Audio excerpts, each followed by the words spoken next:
네, 이제 12장의 두 번째 부분인데요. 좀 내용이 길어져서 영상 두 개로 쪼갰습니다. 이제 여기 12.2에서 배울 내용은 각 운동 관련한 거고요. 이미 여러분들이 잘 알고 있는 그냥 운동들이 있었죠. 선형 운동이라고 해서 직선상에서 운동. 거기서 들어오는 컨셉들이랑 이제 회전 운동이 포함된 각 운동에서 얘기하는 컨셉들이 어떤 식으로 연결이 되나 중에서 되게 간단한 부분만 배울 거예요. 우리가 선형 운동에서 배운 것들 생각해 봅시다.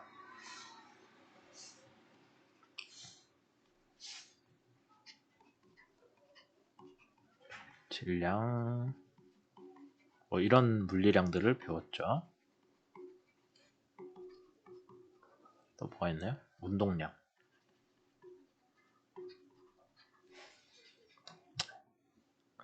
이런 것들이 있었어요. 근데 여기에 대해서 이제 앞에다가 각 운동이라는 건 회전 운동에 대한 거거든요. 그러니까 어떤 중심축을 원점을 기준으로, 원점이 없으면은 어디를 중심으로 회전하는지 얘기할 수 없잖아요. 원점을 중심으로 어떤 위치에 있는 애가 선형 운동량을 가지고 있을 때 그게 얘 기준에서, 원점 기준에서는 어떤 식의 운동으로 보이냐에 대한 거예요. 이제 회전 운동으로 해석을 하겠다는 거죠. 우선 질량은 그러면 회전 운동에서는 어떻게 표현이 되냐? 질량 비슷한 게 있기는 한데 그거 나중에 뒤에서 배우거든요. 지금 파티클 기준으로 하고 있기 때문에 부피가 없잖아요. 질량이 모여져 있는. 그 상태에서는 그냥 질량으로 보긴 하는데 뒤에 가면은 관성 모멘트 그런 걸 배울 거예요. 근데 지금 안 나오기 때문에 알아두실 필요는 없습니다. 속도는 각속도, 가속도는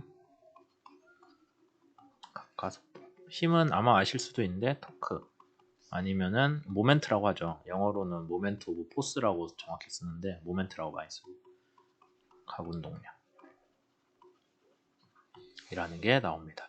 그래서 여기서 이제 여러분들이 좀 알아두셔야 되는 거는 각속도, 각가속도, 각운동량 3개예요. 이번 장에서 배우는 거는. 그러면 각속도는 어떻게 주어지냐? 그냥 속도는 단위 시간 동안 움직인 거리잖아요.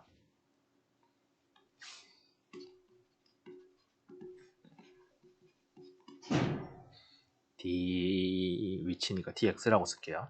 이렇게 썼는데 각속도는 단위 시간 동안 움직인 각도가 돼요. 각도라고 하니까 그러면 언제 배웠냐면 아까 앞에서 얘기했던 극좌표에서 배웠죠. 극좌표라는 게 좌표를 방향을 잡아서 얼마만큼 가라라고 했는데 그 방향이라는 게 각도잖아요. 그래서 극좌표에서 이 세타만큼 나온 거를 시간에 따라서 얼마만큼 회전하냐 그걸로 가는 게 각속도가 됩니다. 그러면 그 각속도의 시간 변화율이 각가속도가 되겠죠. 그런 식으로 나오는데 이제 12.2에서 처음 얘기하는 거는 각 운동량이에요. 각 운동량은 어디부터 얘기하냐면 정의는 각 운동량 H라고 우리가 쓰고 1.5에 대한 각 운동량이에요. 다시 얘기하지만 회전 운동은 어디를 중심으로 회전하냐에 따라 그 양상이 달라지기 때문에 무조건 원점을 정해줘야 됩니다. 얘는 우리가 뭐 어떻게 쓰기로 했냐면은 R이라는 거는 원점에서 그 운동하는 점까지의 그 위치 벡터예요. R. 외적을 해서 MV. 외적이 이번 동력학에서 처음 나왔는데 혹시 모르시는 분들은 이전에 벡터 관련해서 외적 어떻게 계산하는지 얘기했기 때문에 그걸 찾아보세요. 이렇게 우리가 정의를 하고 그 다음에 외적의 크기는 여기 H0라서인데 줄 그어줘서 절대값이죠. 걔는 이렇게 나오고 사인 P 이 그리스 문자 P인데 얘는 어떻게 구하냐면은 우리 앞에서 레디얼 트랜스버스 했을 때 원점에서 점 P까지 방향이 레디얼 방향이죠. 그 다음에 실제 운동 방향 있잖아요. 그 사이의 각도가 P예요. 레디얼 방향이랑 실제 운동 방향. 그러면 만약에 트랜스버스 운동 방향이 없다면 레디얼이랑 운동이랑 방향이 같으니까 P가 0도가 되겠죠. 네, 그럼 사인 0이면 얼마가 돼요? 0이죠. 그래서 운동이 레디얼 성분만 있을 때는 각 운동량이 0이 됩니다. 그럼 언제 각 운동량이 최대가 되냐면은 P가 90도가 돼야겠죠. 아니면 레디안으로 쓰면 2파이. 네. 이때가 최대가 되는데 그럼 운동이 어떻게 나오냐? 이때는 P가 90도면 운동 성분이 뭐만 나와요? 트랜스버스만 있는 거죠. 얘가 90도니까. 트랜스버스 운동만 있을 때가 각 운동량이 최대가 됩니다. 같은 부위에 대해서. 그럼 언제 트랜스버스 운동만 있어요? O를 중심으로 회전을 하는 등속 원운동을 할 때겠죠. 이제 그런 식으로 이 책에서 설명을 하고 있고요. 이제 그렇게 했을 때 각 운동량은 벡터끼리 외적을 하기 때문에 결과도 벡터 하나로 나와요. 벡터는 방향이 있잖아요. 그럼 그 방향이 가리키는 게 뭐 이렇게 나왔다라고 예를 들자면은 걔는 무슨 의미냐? 벡터의 방향이. 그 벡터를 오른손 엄지로 가리켰을 때 나머지 네 손가락이 감아서 도는 방향으로 회전하는 성분이다라고 우리가 전에 처음에 좌표계 얘기를 할 때 얘기를 했어요. 그래서 여기까지 하면은 우리가 각 운동량이 대충 뭔지 알 수 있을 거고, 각 운동량에서 최대가 되려면은 아까 트랜스버스 방향 운동 성분만 있어야 된다. 근데 트랜스버스 운동 성분만 있다면은 우리가 라디안 관련해서 여러분들이 아마 혹시 배웠을 수도 있는데, 애초에 라디안이라는 게 어떤 부채꼴이 있을 때 여기가 세타예요. 얘가 R이죠. 그 다음에 이 호의 길이를 L이라고 했을 때 L은 R세타잖아요. 이게 우리가 얘기하는 라디안 호도법에서 쓰는 거죠. 그래서 L이랑 R이랑 서로 같아질 때 라디안이 1이다. 1라디안이다. 그 다음에 전체를 하면은 어떤 원 전체가 되면은 L이 뭐가 돼요? 우리가 2파이 R이라는 거 알고 있잖아요. 그러니까 세타가 알아서 2파이가 되니까 1라디안, 라디안에서 한 바퀴 도는 거는 2파이다. 그게 뭐랑 같다? 360도. 이거 우리가 알고 있잖아요. 그 컨셉에서 보자면은 R세타인데 얘를 그럼 시간에 따라서 미분을 해버리면은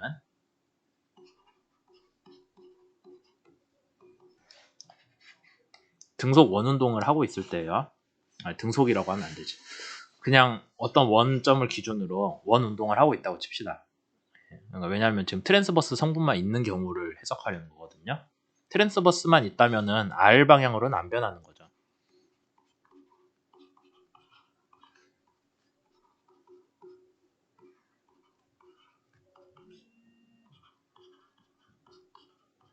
이렇게 식이 나오잖아요. 근데 트랜스버스 성분만 있으면 R 방향으로 운동이 없기 때문에 dt over dr이 없죠. 그러면 얘만 남고. 그래서 우리가 얘를 뭐라고 쓰냐?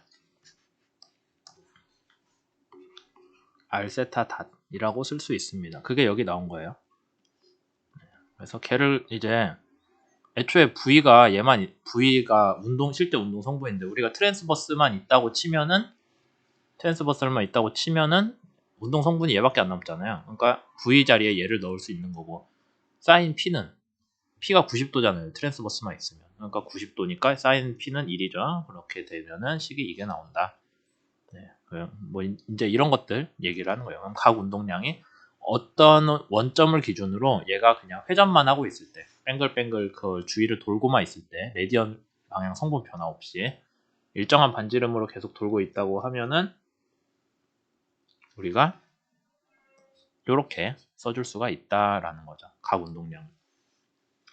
이제 실제 그러면 여기서 실제 문제로 넘어간다면 파티클이 아니라 뭔가 부피가 있는 물체잖아요. 그렇게 했을 때는 좀 계산이 달라지는데 그건 뒤에서 배울 거고, 그 다음에 한 가지 좀 얘기를 하고 싶은 게, 만약에 원점을 기준으로 파티클이 그냥 그 원점 자리에서 뱅글뱅글 돌아요.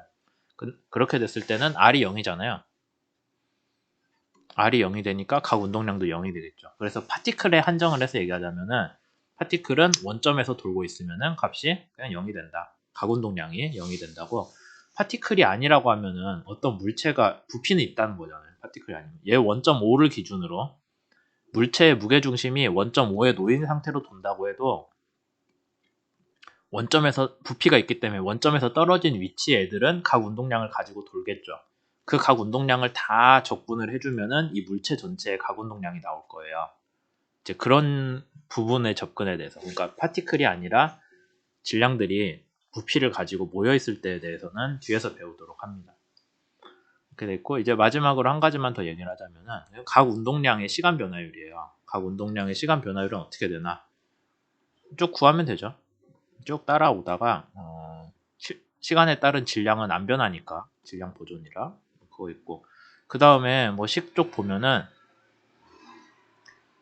우리가 외적의 성질에 대해 배울 때 같은 방향 벡터끼리 외적하면은 서로 값이 0이 나온다고 했어요. 사인 0도라서 그 식에 들어가는 사인 값이 0이 되기 때문에 같은 방향을 나타내는 벡터끼리 곱하면 외적을 해주면 0이 되니까 얘도 없어지고, 그럼 결국에 뭐만 남냐면은 R에다가 힘의 외적이 남습니다. 그럼 우리가 이거를 뭐라고 정의를 하냐면은 힘의 모멘트라고 하거든요. 이렇게 구하는 거를 그냥 줄여서 모멘트라고 써요. 네, 그래서 이거를 계산을 하면은 시간에 따른 각 운동량의 변화량은 모멘트의 합이랑 같구나. 그럼 우리가 앞에서 직선 운동에 대해서 운동량의 시간당 변화율은 힘의 합이랑 같다라고 했죠. 근데 앞에다가 똑같이 R만 외적을 해준 게 되는 거예요. 밑에 다시 쓸게요.